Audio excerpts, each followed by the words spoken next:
Mesdames, Messieurs, bonsoir et bienvenue à ce bulletin d'information. Le juge en chef Robert Richards a annoncé qu'il démissionnera de son poste de juge en chef de la Saskatchewan à compter du 31 août. Il quittera également la Cour d'appel de la province, poste qu'il occupe depuis 2004. Dans sa lettre de démission adressée au ministre de la Justice, le juge en chef a déclaré que cela a été à la fois un honneur et un grand privilège de servir la population de la Saskatchewan. C'était aujourd'hui le grand retour de Saskatoon Family Expo, après quelques années en raison de la pandémie. Famille et amis étaient au rendez-vous. Voici ce que nous ont préparé Fatoumata Traoré et Albert Couillard.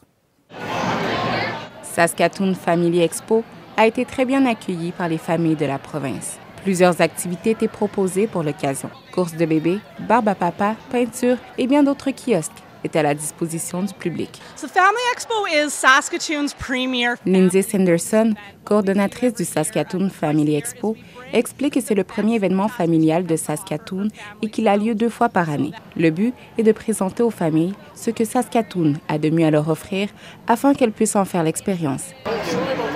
C'est amusant pour certains visiteurs de se retrouver à Saskatoon Family Expo, et ce, après 3 années de fermeture en raison des restrictions sanitaires. On va essayer de voir toutes les activités qu'on peut faire pour elle et puis aussi pour moi, pour voir ce qu'il y a d'intéressant. On essaie de venir chaque année, mais ça faisait longtemps, donc ça fait plaisir de revenir. En plus des activités, il y avait aussi des groupes sur place qui avaient pour mandat de sensibiliser les parents.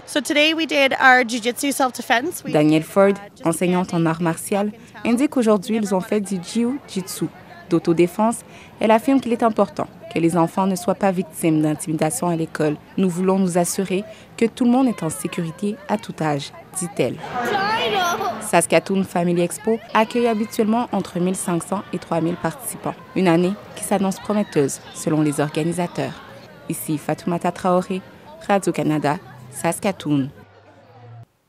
Le musée contemporain Wimai Modern célèbre l'art autochtone jusqu'au 2 juillet.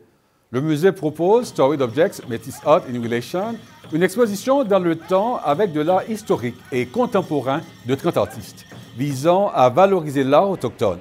Et selon le site Internet du musée, ces œuvres s'appuient sur le pouvoir narratif des objets pour communiquer la connaissance de l'histoire de la communauté, mais aussi du lieu.